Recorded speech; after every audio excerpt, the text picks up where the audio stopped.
Hello. Now, finally, that beggar he had made his mind to leave Rukumani's house.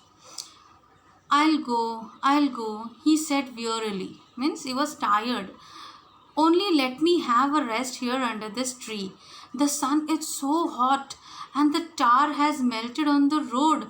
My feet are already blistered. Okay, blistered means you have bubbles on your skin due to burning or rubbing. Okay, so his feet they were blistered.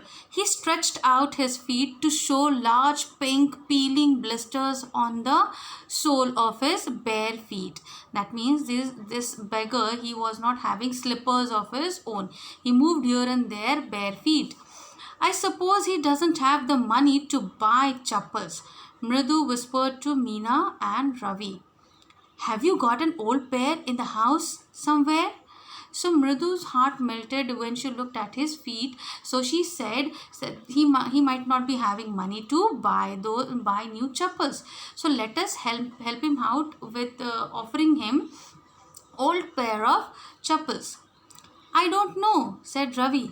Mine are too small to fit his feet, or I would have given them to him. And his feet were larger than Mridu's and Meena's, so kids were not able to help him by offering their slippers to that beggar. The beggar was shaking out his upper cloth and tightening his dhoti. He raised his eyes and looked fearfully at the road, gleaming in the afternoon heat. So he made up his mind and he was about to leave the house and he was fearfully looking at the hot road. He needs something on his feet, Meena said, her big eyes filling. It's not fair. Okay, so Meena, her eyes filling. Filling means she was about to cry. Her eyes filled with tears. And she said, it's not fair. It's not fair. He should have pair of chappals. Shh, said Ravi. I am thinking about it. He was blubbering. Okay, I'm thinking about it. It's not fair. It's not fair. It's not going to help. Okay, in 2 minutes he will be frying his feet on that road. What he needs is a pair of chappals. So where do we get them from?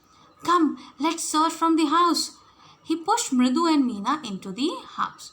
Now here Ravi is trying to be practical. He told Meena that it's not fair, saying this would not help that beggar. We have to do something for him. So these kids trying to search for the chappals in the house. Just as she stepped into the veranda, Mridu's eyes fell on the old looking chappals she had noticed when she arrived. Remember, Mridu noticed those black pairs of chappals? She saw them and she said, Ravi, whose are those? Whose chappals are those? They looked old. Ravi turned and glanced at the shabby looking but sturdy old slippers. He beamed and nodded. These are just the right size, he said. Picking them up, Mridu and Meena followed him nervously back into the garden. So Ravi, without thinking anything, he just picked up those chappals and he went into the garden. Here, said the Ravi to the beggar, dropping the slippers in front of that old man. Wear these and don't come back.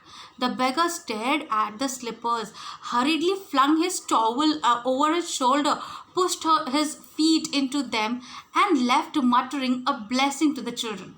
So he was so happy to have those chappals. He just wore them and he went happily and blessing the children. In a minute, he had vanished around the corner of the street.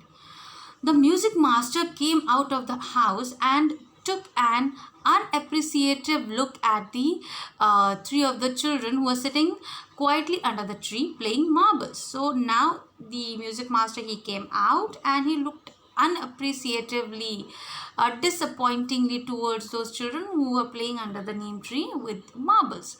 Then he searched for his chappals in the veranda, where he had put them. Okay. Then Lali, he called out. When he didn't get his chappals, he called out Lali. After a few moments, she hurried up to him. Have you seen my chappals, my dear? I remember having kept them here. So he inquired Lalli about his chappals. Ravi, Mridu, and Meena silently watched Lalli and the music master search every corner of the veranda. So both of them, they were looking for those chappals. They were searching those chappals. He scurried around, looking over the railing and crouching near the flower pots to look between them. Brand new they were. I went all the way to Mount Road to buy them, he went on saying. They cost a whole month's fees, do you know? So here the master was lying.